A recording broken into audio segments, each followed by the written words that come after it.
So we are reading from the Gospel of Sri Ramakrishna. This is our online class number 25 on this holy book. We were looking at the significance of Thakur's statement about karma. He said, Karma Yoga is very hard. And particularly in the Kali Yuga, it is extremely difficult to perform the rites enjoined by the scriptures. So we were looking closely to such actions and the destiny of those who perform those actions. They are very interesting and alarming too. The data study conducted by the spiritual giants are available in the data store of the Vedas. We said that there are main three types of karmas. They have been divided into three types because of the goals they will take you to. Not in this life, but the life hereafter. After death, what will happen to us? That is very much dependent on what we do here in this life. Most of the time we are very much interested to know what happens in the afterlife, life beyond death. But actually speaking, there is no different life beyond death than we live here. If we live a good life, the result will be good in the next life. That is as simple as this.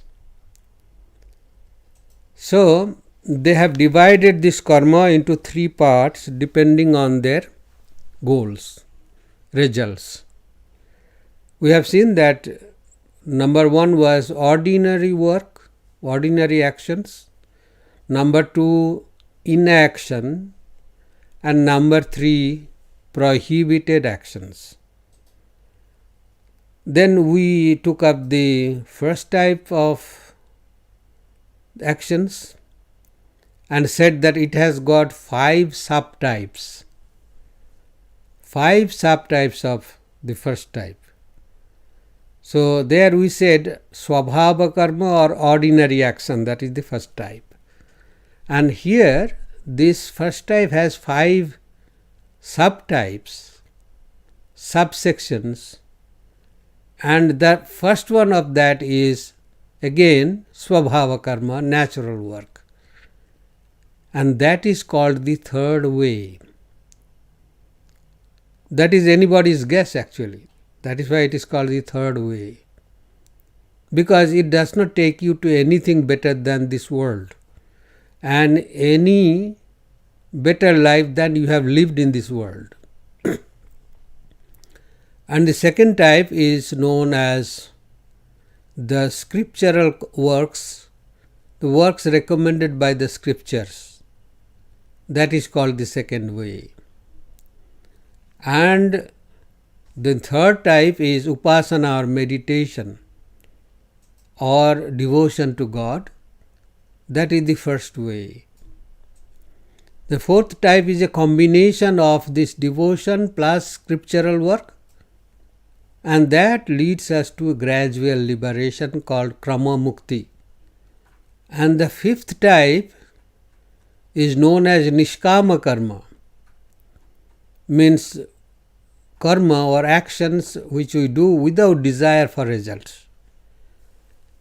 And that purifies our intellect, purifies our mind, and that paves the way for us to take up the path of knowledge or jnana yoga. So now we go to the first type of the swabhava karma or ordinary work. So ordinary works, first subtype is called natural work. And we said that in general people do constant work. Sometimes it is like that we are compelled to do something because that is our nature. Some people are there who can't do anything but work. So sometimes it is natural for us because no one needs to force us. We do according to our understanding and our sense of duty. Sri Krishna said that even for the maintenance of our body, we have to do work. But for many there is no awareness as to why should we do these works and what is the outcome of it. Final goal, is there anything, some different dimension of these works? That means what is the end? If the end of the work is clear, then we will know what we will get by this karma, by this particular work. We will not expect something more than what is due as the result. Then that will be like, building castle in the air. And if we have an aspiration, we can achieve our cherished goal. We can work to achieve our cherished goal. So with higher aspirations, we have said that we can increase our skills, dexterity, that is what is called in the Bhagavad Gita, skill. And if we produce happiness, we can ask for a share of happiness. Otherwise, I myself do not contribute to the happiness of others. How do I expect that others should do something to me so that I am happy? So the scriptures have said, if you do not have any question about what next and what is the end result of this, but simply go on doing work as everyone does, then the result is that the scriptures say that Jayaswa Mriyaswa, that is the Sanskrit sentence in the scripture, they are born to die. They are born, they will die, they will be reborn, there will be re-death, and that is the thing called samsara. So we go on through this vicious circle, we never come out of it. So therefore, what is the result when I do all these ordinary works, natural works? Result is that you are born, you will die. What will happen after that? You will be reborn. And that is the third way, because this is of the third grade. The gradation is here like that. We don't achieve any better grade than that. But then number 2, second subtype. If we do some works which are recommended by the scriptures. Now why do the scriptures recommend some works and prohibit some works? As I have said in the beginning, the scriptures themselves have not created or made any work. There are varieties of works people do, and they have classified those works, and they have classified according to the destination where they lead to after death. And therefore they said that if you do these works, this will have this type of result, because that is the natural outcome of such types of works. Even the results are also not created by the scriptures. They have studied the whole work from the beginning till the end, and they have grouped them in these 5 groups. So, but the scriptures have got some recommendations. So, liked by the scripture. These works are liked by the scriptures because they are not very hi-fi works. that you need a lot of skills, lot of competence to do that. But they are generally good works. They are generally doable. That is why they recommend for many people, for most of us. So that is why they are called works which are recommended by the scriptures. The scriptures do not deny our hunger to live a long life in the world, in spite of all its defects and problems. We want to live a very long life in this world, but long, successful life and also meaningful life. Therefore, the scriptures try to show us an easier way to make our life rich in joy, quality, and enthusiasm. They do not ridicule our urge to do work. Rather, they advise us how to fill our long life with useful actions. You are doing the same thing, but do it in such a way that it is more productive. And not only more productive in this world, it will have a better effect in the next world. Life otherwise will turn into a lamentation if it is to be enjoyed by people who are physically and mentally weak. A long life can be fruitfully enjoyed by a strong physique and a wise mind. Otherwise, youth will lose its zest and old age will seem to be a curse. So, Ishopanishad takes all these ideas into consideration before calling upon us to take up those actions which are recommended by the scriptures. The mantra says, by doing karma or actions recommended by the scriptures, indeed should one wish to live here for 100 years meaningfully. Closing the 16th chapter of the Bhagavad Gita, Sri Krishna advises Arjuna. It goes like this: therefore, let the scriptures be your norm in determining what should be done and what should not be done. Learn about the recommendations of the scriptures first, and then set yourself to work. That is Sri Krishna telling in the Gita. Such people, after their death, will go to Pitriloka, the world of the Manas, our forefathers.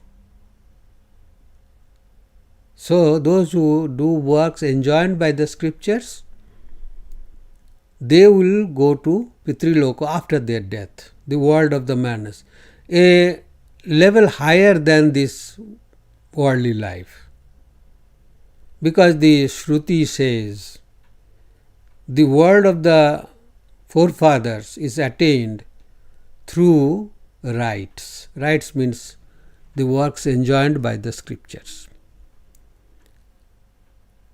That is the sphere of our ancestors, and this is a sphere higher than our material world, and it gives us a chance to have a break from the tiring cycles of rebirth and redeath. Something higher than what is the third way. This is the second way of our departing from the world and arriving at the sphere of our ancestors after our own death. So the first way is the life as everyone leads without questioning anything about life, questioning everything about this world, questioning everything about our artha. Artha means our wealth, requirements, enjoyments, all these things. But never questioning about is there any better meaning than these things. So that was the third way. And the second way is that we take up those works which are enjoined by the scriptures and then do it with whole mind to it and devotion to it. So then we can break that chain of or cycle of rebirth and redeath. And then where do we go after our death? We go to the sphere of our ancestors.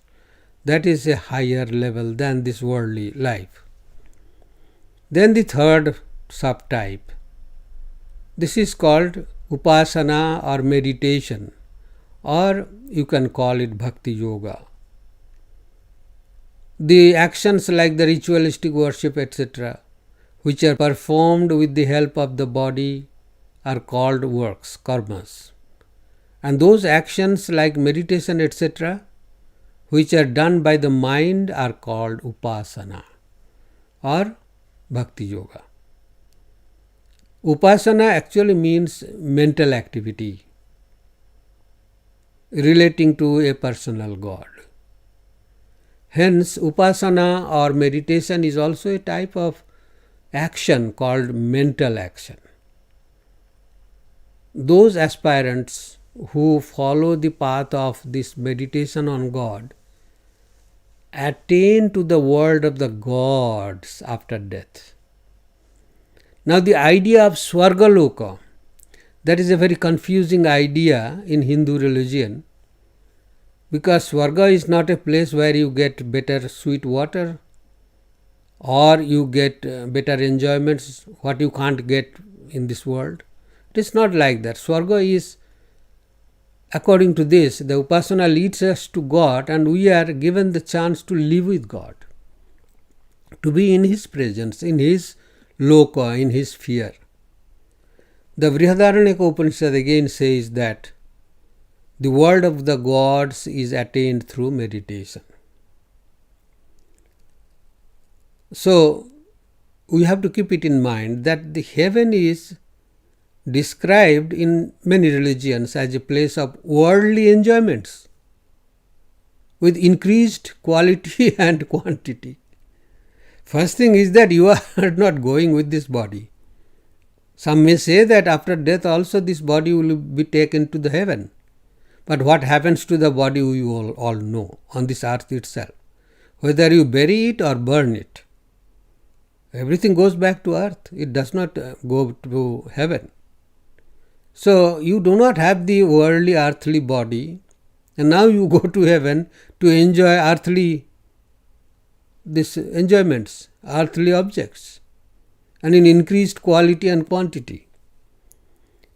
This idea of heaven here in this upasana is different. That idea of heaven, of the worldly enjoyments having more there and better quality, that is a dream of a beggar.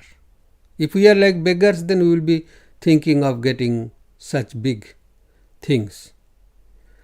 But as we learn from the great books on bhakti and from the practical lives of devotees of God, the main idea of bhakti is to lead us to God so that we can live in His presence and enjoy His bliss. There is no question of seeking better and bigger material pleasures in God's presence, in God's place, in God's abode. And these type of devotees who want to reach God, they reach God after their death. This is the first path, the first way. This is the best way. Because we want to live with karma, do this karma.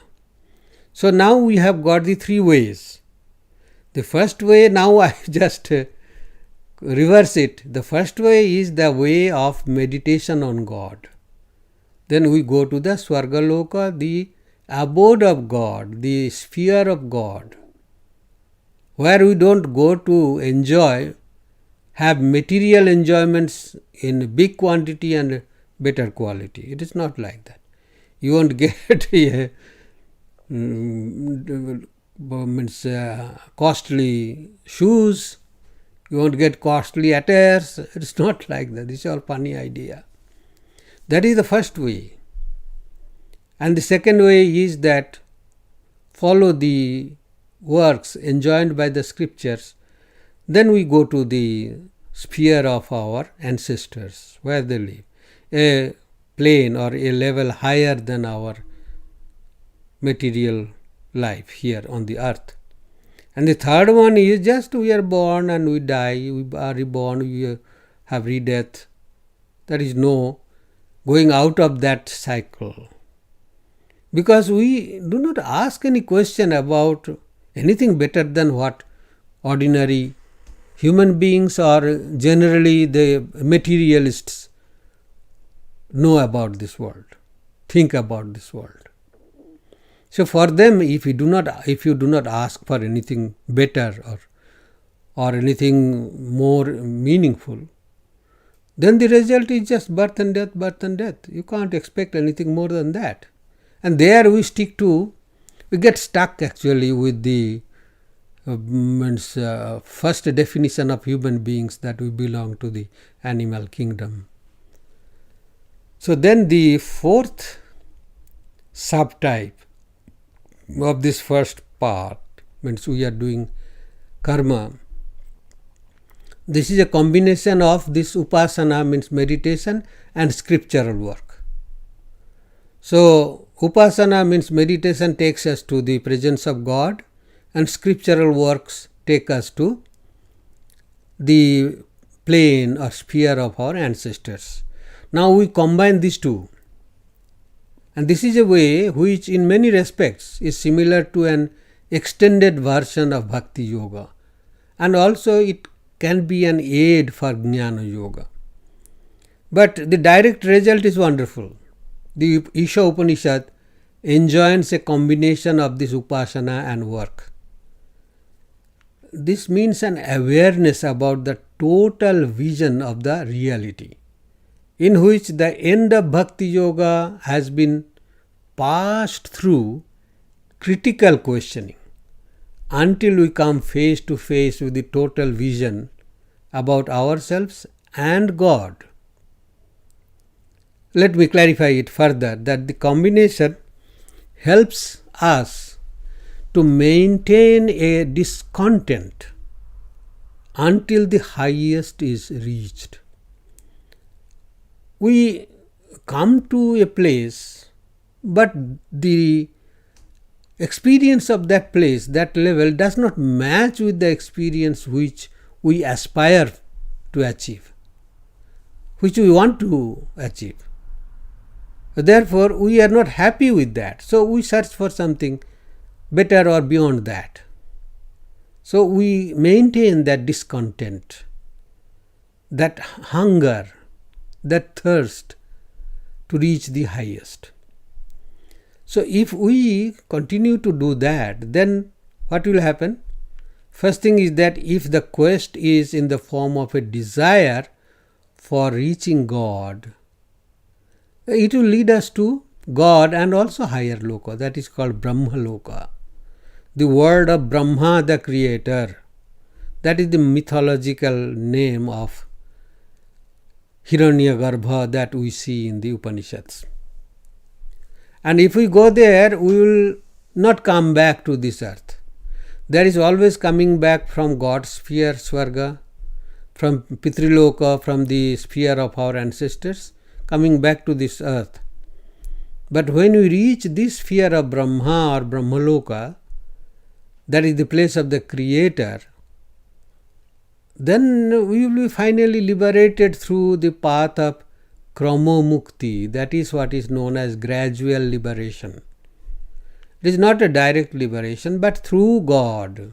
That is fine. Sri Ramakrishna and all people who practice bhakti, they also recommend that. And that is the idea of Naradiya Bhakti. On the other hand, if the combination is practiced without desire, then it should have some result, even though I don't want any result, but it should have a result. Then what will happen? It will help us to purify our mind gradually, and we will be groomed for the path of intellectual analysis. That is called Jnana Yoga. it sounds a bit contradictory to say that the combination of meditation and action which are prompted by desire may be performed unselfishly. And let us probe into this. Different duties concerning the performance of an action and also meditation include some form of physical and mental austerities that is to be compulsorily undertaken by the aspirants. And for the sake of our forefathers, ancestors, and also for the sake of gods. You see, when you are doing some kind of special worship, then people fast, or people eat less, or people live on some simple liquid food, and they sleep on the floor without any mattress, etc. They get up early in the morning, take a shower, and do some japa and meditation. These are all the preliminaries one has to do for the preparation of the puja or worship or a big, this is called the homa, yaga, etc. So this way, and people have to do it, in certain cases they have to do it for 15 days, 1 month, like that. So these austerities, they will bear their fruit. They will purify our mind. Our mind will be directed towards a spiritual goal. And this way the candidates are made to learn to give up some selfish enjoyment, some selfish interest, and gradually as they progress, they feel duty bound to offer some gifts or sacrifices or some charitable work. And also they come to appreciate that not to do selfless action is not something which will bring us merit, punyam. It is not for the punyam. So if I do something for somebody else, for others, for the society, for the environment, these things are done selflessly for the good of others. And then they bring the merits, punyam. The Vedas recommend undertaking big works like they call yagas and advise the performers of such works to take up some kind of hardship. Sometimes these hardships are really very, very strong as the preliminary duties.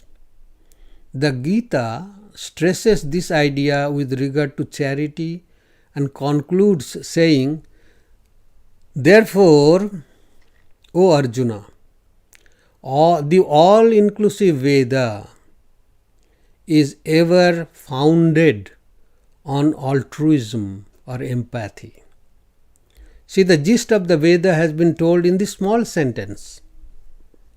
The all-inclusive Veda is ever founded on altruism or empathy. Tasmat sarvagatam brahma nityam yagne pratishthitam. Here yagna means sacrifice, means altruism. So, if we combine upasana and karma, then there are two things which can happen to us.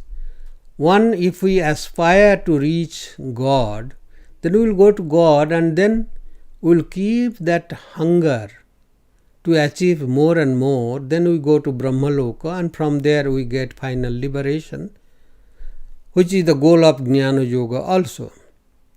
But this liberation happens gradually, that is why it is called a gradual liberation or Krama Mukti.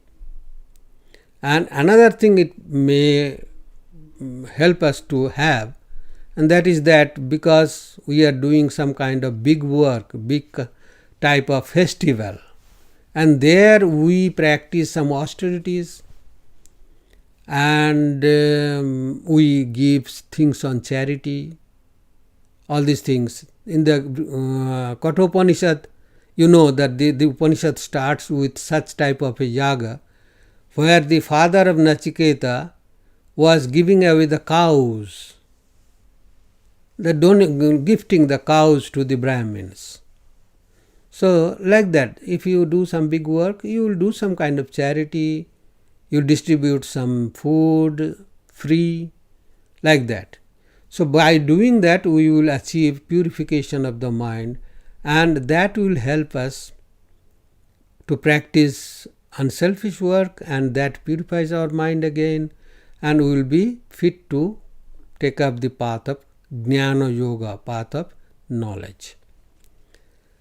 Then the fifth kind of work.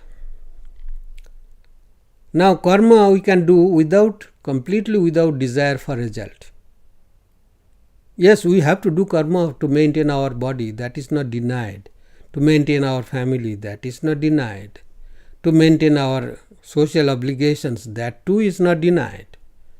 But the rest of the time we can give for the good of people.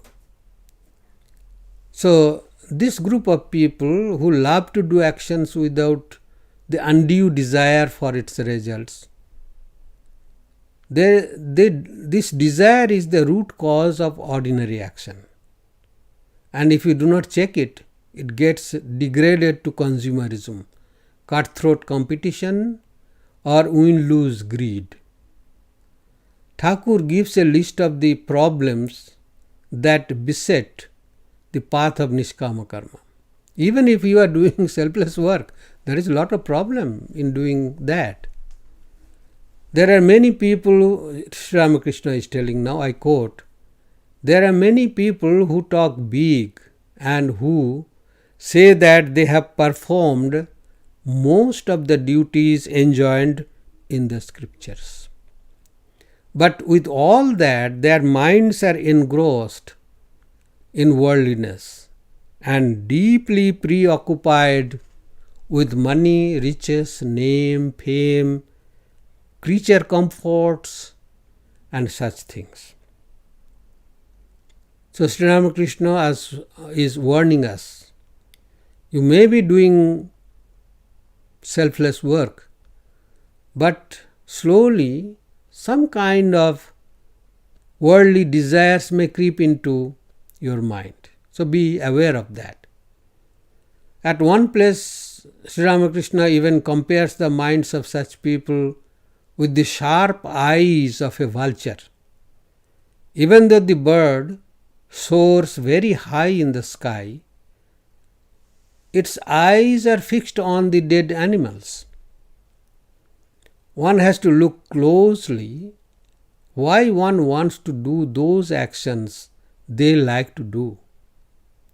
What is the central motivation behind my staying at a place or with a person or with a job, in spite of the fact that I constantly complain about it or about that person? I complain that I am being deprived of my rights, many things. If I go deeper, in many cases, then I will discover that behind every such action of mine, there is a very selfish calculation. Having all these considerations in mind, Sri Krishna says in the Gita that men like Janaka verily attained to perfection by unselfish work alone.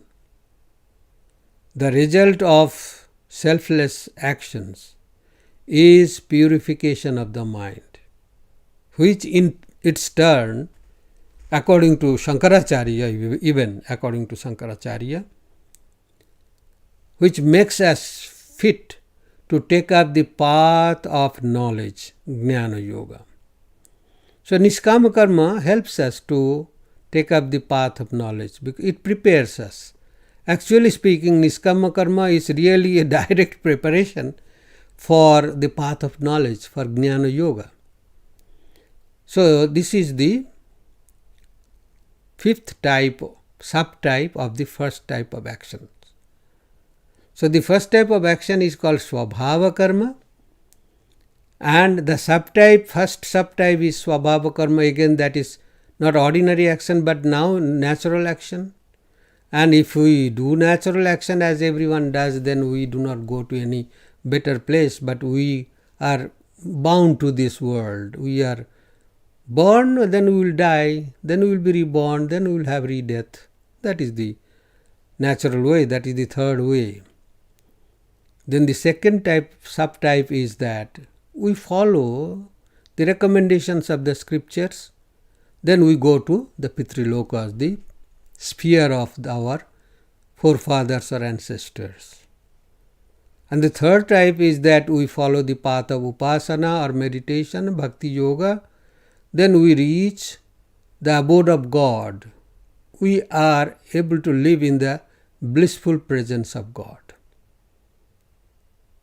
This is like that. This heaven is not a heaven where you get the earthly enjoyments in a bigger way and in a maybe better way. No, it is not like that.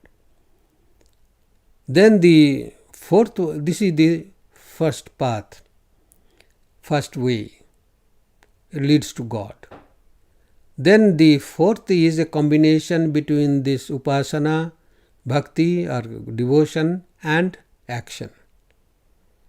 And if the goal is going to heaven, then we go to Brahmaloka, and through the path of Kramamukti or gradual liberation, we are liberated. Or if we just do not aspire for heaven or anything, we aspire for reaching God, then what happens? Then we purify our mind, then we become fit to take up the path of knowledge or karma, jnana yoga. Then the last one is the pure nishkama karma, unselfish work. And that leads, that actually purifies the mind, which makes us fit to take up the path of knowledge or jnana yoga. So these are the first type of actions.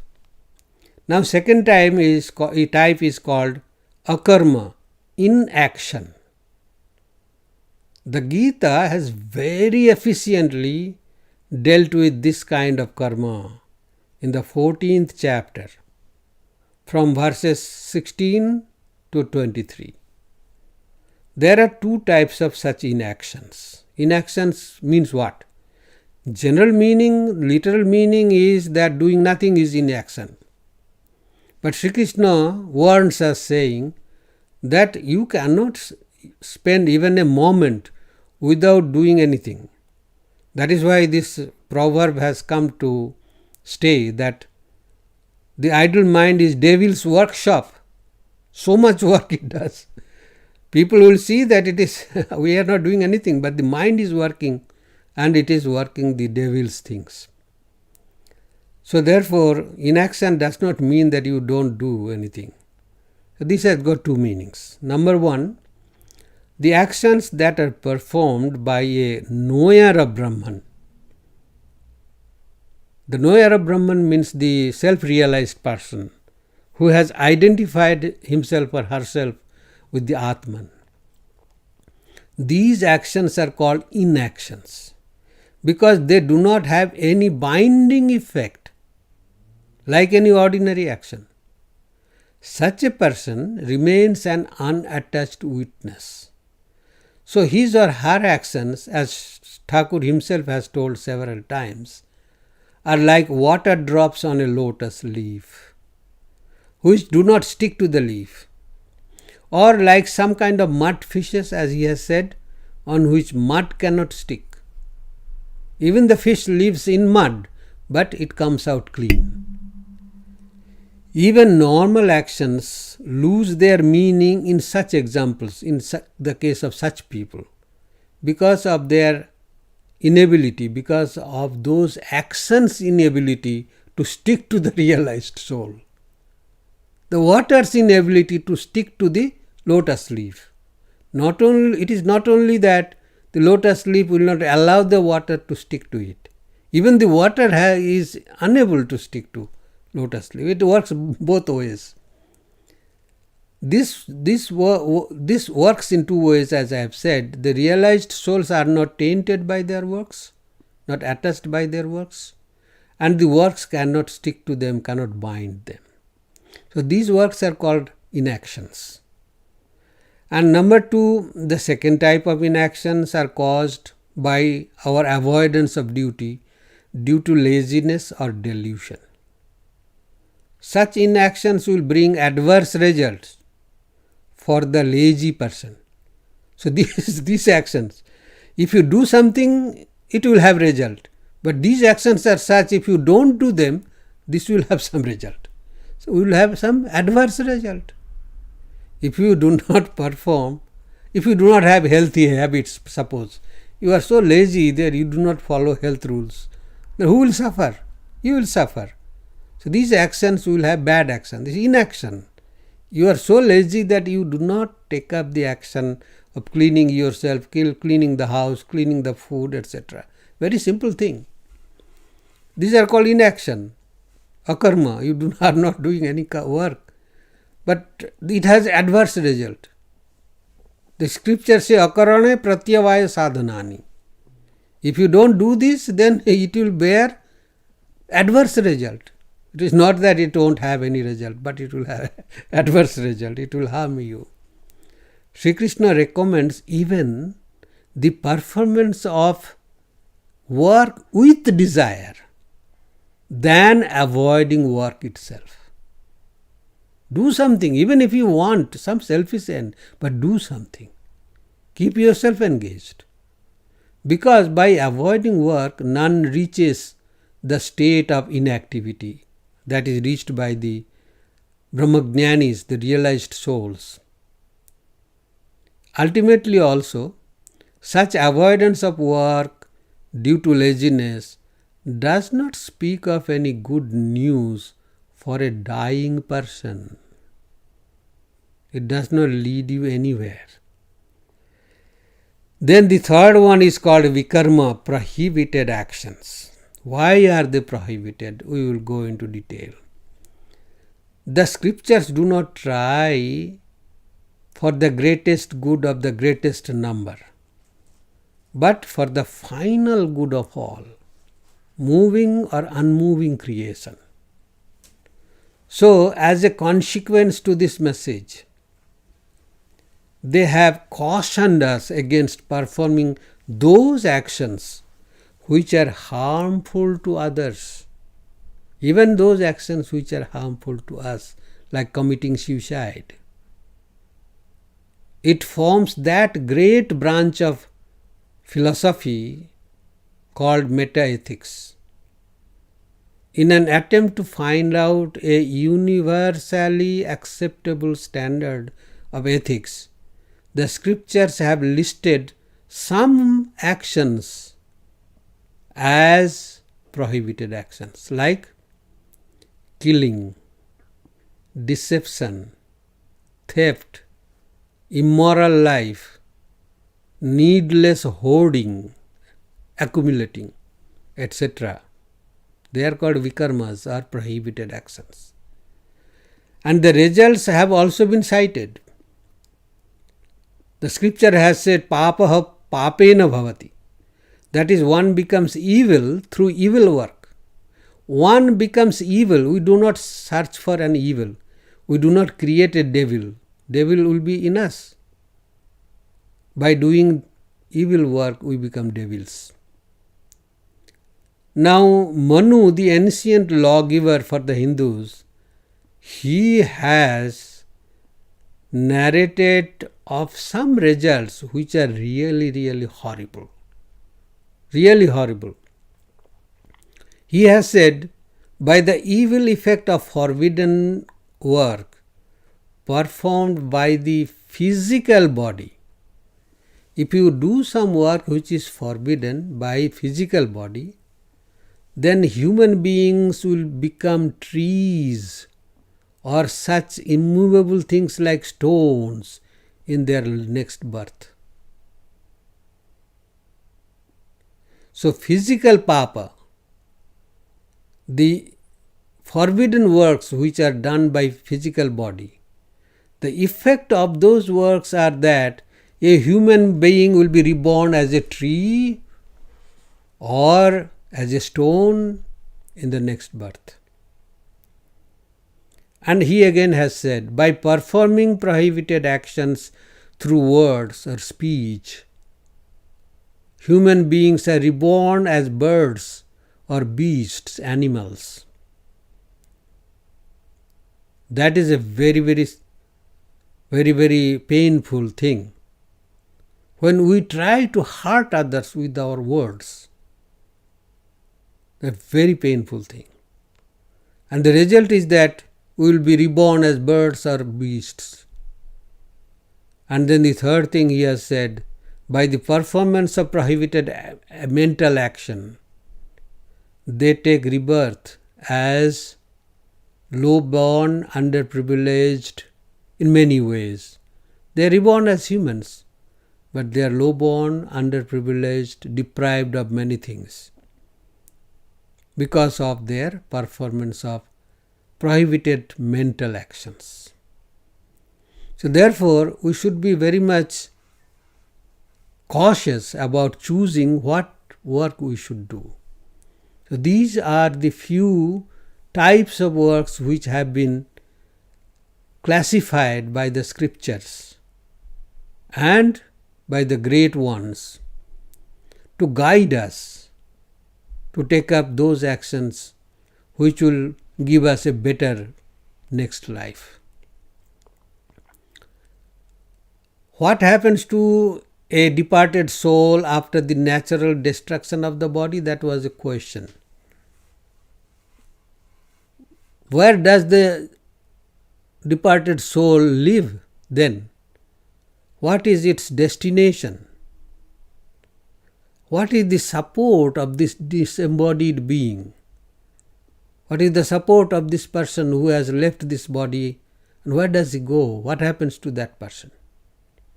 In reply to these questions asked by one sage called Arthabhaga, Yajnavalkya, the famous sage in the Brihadaranyaka Upanishad, says that the departed soul holds on to the thread of his own actions.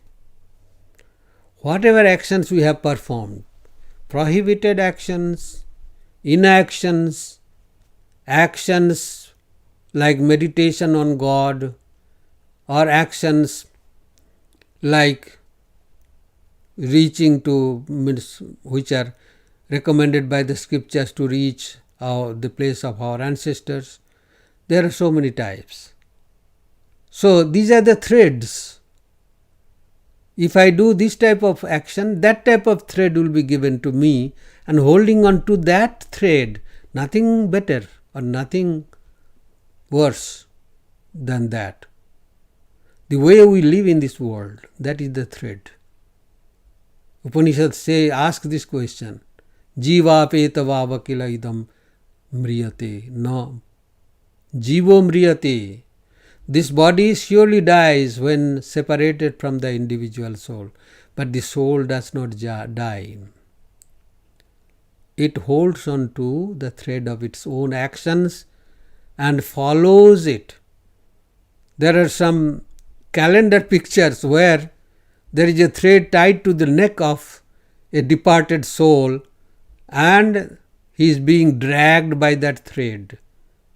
That is a kind of metaphorical presentation of this idea. We hold on to the thread of our own actions.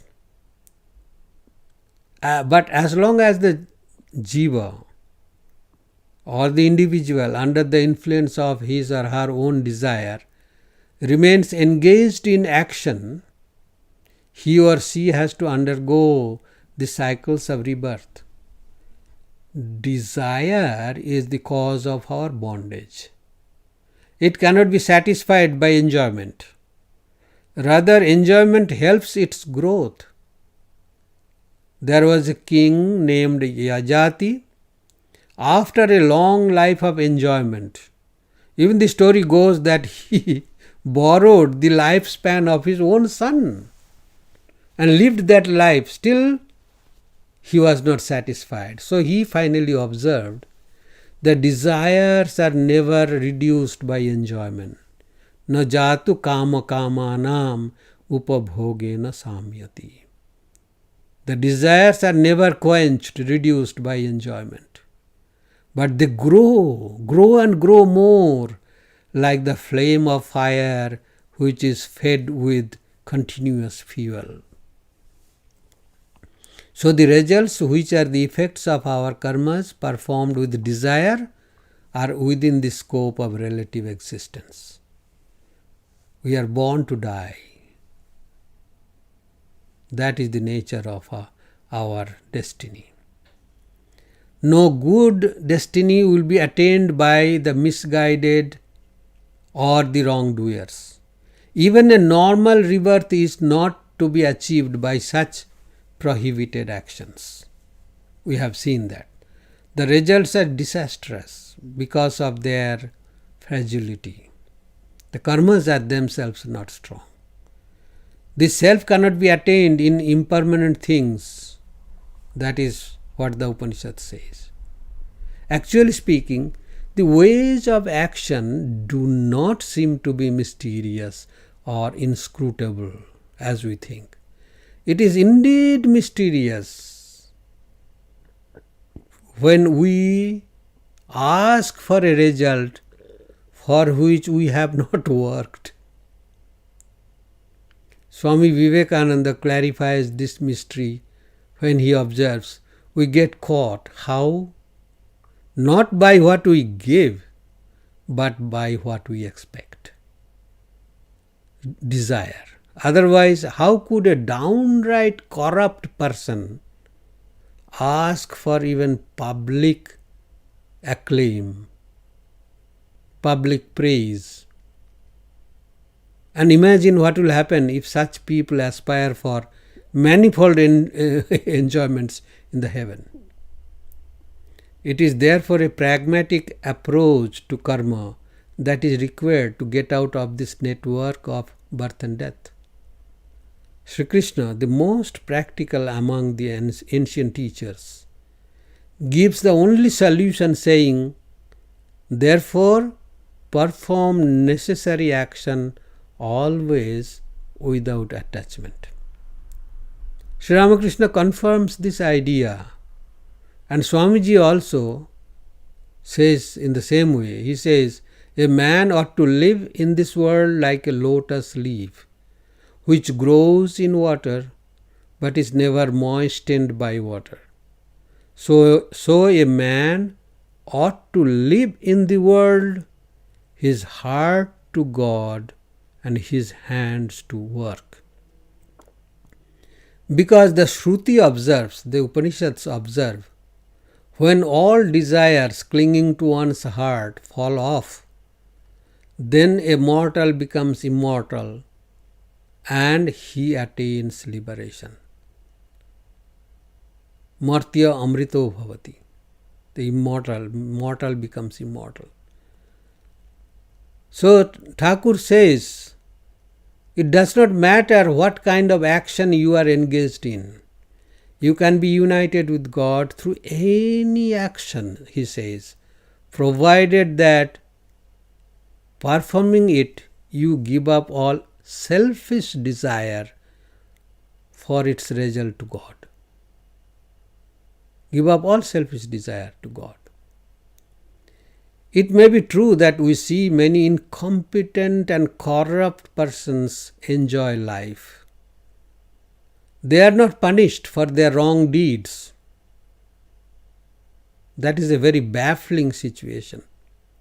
We do not find an answer to this until we know about the destiny of our works, of our actions. Not here, but hereafter.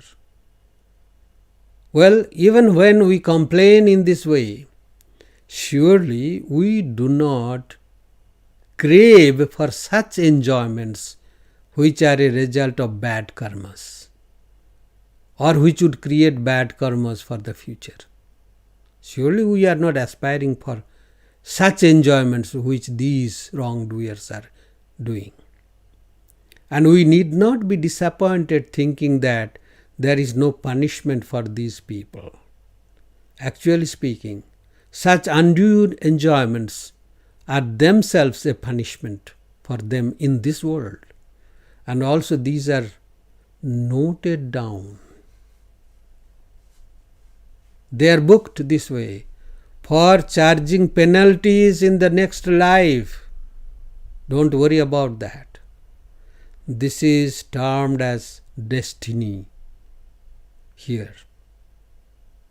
The destiny is unavoidable, and it will not stop at anything less than squaring its account, no matter how long it takes for such a person to pay it off fully.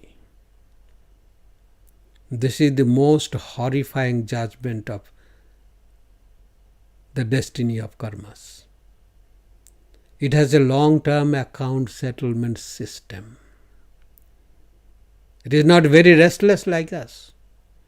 It has a very long-term account settlement system full of love and compassion for these fallen souls.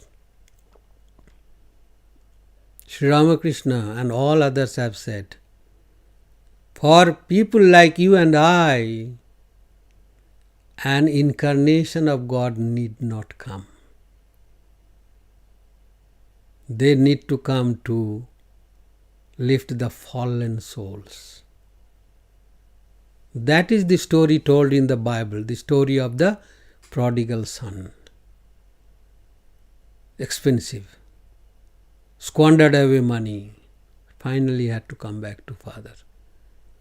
So this karma, the destiny of karma, has a long-term account settlement system.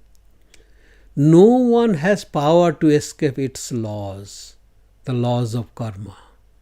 Even by changing one's present identity by a different passport in any future life. Your identity cannot be hidden. This inexorable, unfailing law of karma will pursue you. Wherever you go, in whatever identity you will be, it will find you out. The law is so thorough and so foolproof or unfailing. This is the meaning of why Thakur said that even Nishkama karma also is difficult. Why he says that the path of karma is beset with or is filled with so many difficulties. It is not that easy to follow the path of karma yoga. But it is always good to know the destiny of all varieties of karmas. Then you take up one and follow it. That is the idea. So, we have come to the end of our time. Thank you very much.